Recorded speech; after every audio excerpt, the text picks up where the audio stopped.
السلام علیکم ورحمۃ اللہ وبرکاتہ۔ آج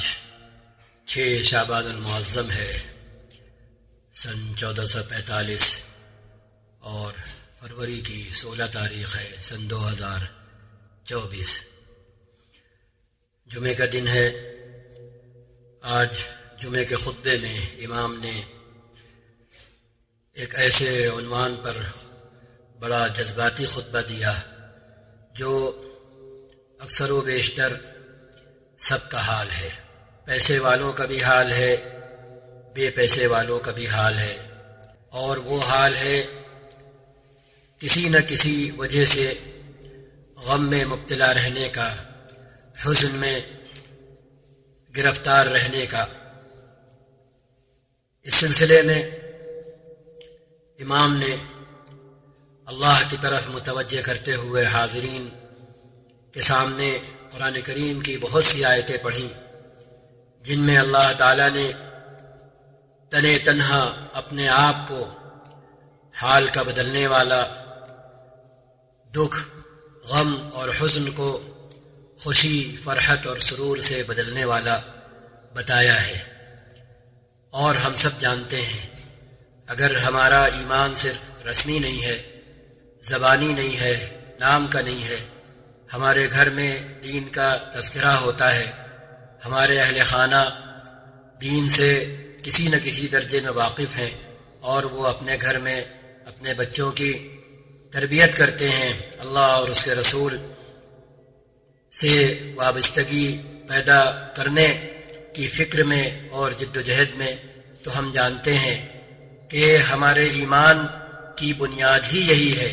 کہ جو کچھ ہوتا ہے وہ ایک اکیلے اس کائنات کے خالق، مالک، رازق، مدبر اللہ سے ہوتا ہے، کسی اور سے کچھ نہیں ہوتا۔ وہ کرنے پر آ جائے تو کوئی روک نہیں سکتا، اور وہ ہونے سے کسی چیز کو روک دے تو کوئی اسے کر نہیں سکتا۔ ما یفتح اللہ للناس من رحمت فلا ممسک لها وما یمسک فلا مرسل له من بعده۔ اللہ تعالیٰ اپنی رحمت کے دروازے جس کے لیے کھول دے تو پھر ان دروازوں کو کوئی بند نہیں کر سکتا، کوئی بند کرنے والا نہیں،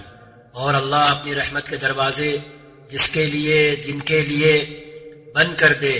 تو پھر انہیں بھی کوئی کھولنے والا نہیں، کسی کی مجال نہیں جو وہ آ کر ان دروازوں کو کھول دے۔ حضرت نوح علیہ السلام کا تذکرہ کیا، وَلَقَدْ نَادَانَا نُوحٌ فَلَنِعْمَ الْمُجِيبُونَ وَنَجَّيْنَاهُ وَأَهْلَهُ مِنَ الْكَرْبِ الْعَظِيمِ۔ حضرت ایوب علیہ السلام کا تذکرہ کیا، حضرت زکریا علیہ السلام کا تذکرہ کیا، رب لا تذرنی فردا وانت خیر الوارثین۔ اور ان سب کے تذکرے سے مقصود حاضرین کے دل میں یہ بات بٹھانا تھی کہ کتنی ہی تکلیف ہو، کتنی ہی مصیبتیں ہوں،